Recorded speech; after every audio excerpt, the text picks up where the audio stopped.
पाकिस्तान मुस्लिम league नून और Pakistan peoples party के दौर का एक बड़ा स्कैंडल बेनकाब हुआ है। अरकान असेंबली और ब्यूरोक्रेट्स की मिली भगत से करप्शन का बाजार गर्म रहा, मनपसंद लोगों को नवाजा गया, खुर्द कितनी की गई, कौमी खजाने को नुकसान क्या पहुंचाया गया। राना साहब की तरफ बढ़ते हैं। राना साहब, मौजूदा दौर के अंदर भी करप्शन के बाजार गर्म है। ऑडिटर जनरल ऑफ पाकिस्तान की रिपोर्ट हर महीने बाद आती है और उसमें बताया जाता है कि क्या चला, कहां पर कितनी खुर्द-बुर्द की गई। अभी हालिया सिंध के अंदर करप्शन के बाजार की बात हुई। ये जो स्पेसिफिक स्टोरी है ये किस दौर की है और इसमें काम क्या किया गया? या सर, ये बड़ी मजे की स्टोरी है कि क्या कमाल है, लूटने का क्या कमाल तरीका है। पीपल्स पार्टी और मुस्लिम लीग नून दोनों के हवाले से अभी इनकी तो कारकर्दगी आनी है ना, उस हवाले से लिखा गया कि तामीराती जो फंड थे ना, सड़कें बनाना, नाले डालना, गलियां ठीक करनी, सीवरेज का मसला करना, पक्के नालों को बनाना, स्ट्रीट लाइट्स लगाना, उसमें लिखा हुआ है।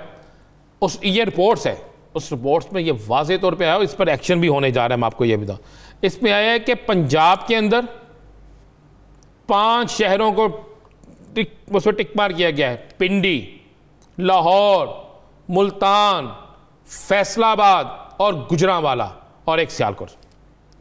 कहा गया है कि यहां पर अरकान असम्बली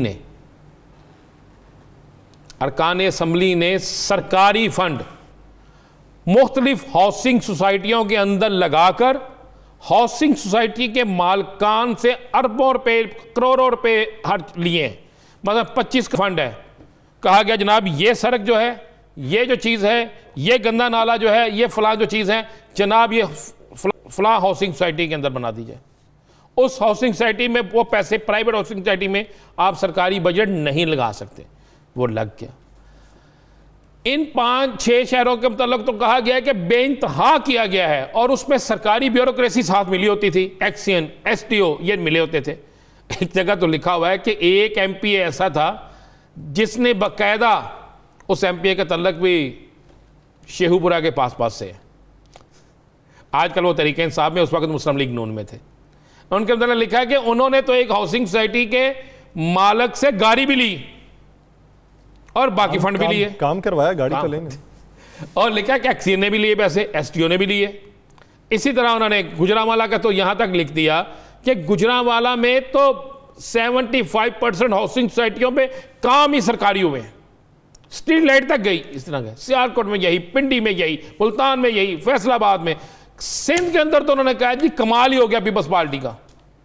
उन्होंने कहा पीपल्स पार्टी के कुछ बहुत से अरकान असेंबली ने तो रेट फिक्स कर दिए थे कि जनाब इतना बजट है, किधर लगाना है जी, फलां जगह पे लग गया, उसमें से इतना पैसा दे दो। इस अरबों नहीं खरबों की करप्शन हुई है पीपल्स पार्टी और नून लीग के दौरे हुकूमत में। और सरकारी खजाने से इतनी हाउसिंग सोसाइटियों को किया गया जिसमें तादाद जो दी गई है वो 1100 से ज़ायद तादाद है। 1172 लिखा हुआ है कि 1172 सोसाइटियाँ ऐसी हैं, सरकारी हाउसिंग सोसाइटियाँ, प्राइवेट हाउसिंग सोसाइटियाँ, जहाँ पे सरकारी बजट लगा है खरबों रुपए का। इसीलिए लोग कहते हैं ना हमारी सड़क टूटी हुई है, सरकार की तरफ उस तरफ तो देखती नहीं ना।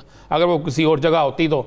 एक जगह तो ये लिखा हुआ है कि एक बहुत बड़ी हाउसिंग सोसाइटी जो है उस पर अरबों रुपए जो है वो सरकार के खाते से गए हैं, वो भी सिंध में। अच्छा, आप ये देखें वहां पे काम कुछ बेहतर। और मैं एक और बताता हूँ, और लाहौर के हवाले से लिखा हुआ है कि 2 ऐसी मारूफ हाउसिंग सोसाइटियां थी जिसके लिए रिंग रोड का स्पेशल रास्ता बनाया गया, स्पेशल रूट दिया गया। ये तो इस दौर में भी हो रहा है। राना साहब, ये देखें कि इसमें एक बेहतरी होती है कि वो प्राइवेट हाउसिंग सोसाइटीज़ के अंदर जो काम होता है उसमें मटेरियल बहुत अच्छा इस्तेमाल किया जाता है। आप इधर कोई सड़क दूसरी देख लें, हफ्ते बाद वो बैठ जाती है। ये जिनसे पैसा लेते हैं उनका काम भी अच्छा करते हैं। एक और चीज़ आपको बता दूं, इस पर एक रिपोर्ट में यहाँ लिखा है कि एक केस नहीं, इनमें से मुतअद्दिद केस जब नैब में गए तो बासर माफिया ने नैब से केस रुकवा लिए, केसों की फाइलें ठप कर दी गई। आपको पता है मैं कि ये फिरोजवाला में एक हाउसिंग सोसाइटी का लिखा हुआ है कि वहाँ पर 3% लोगों के पास रजिस्ट्रियाँ नहीं है, बाकी सब रजिस्ट्रियों के बगैर बैठे हुए हैं। और वहाँ पर जितना काम हुआ था वो भी एक मारूफ शेख साहब हैं, उन्होंने करवाया, मारूफ है शेख साहब, उन्होंने करवाया।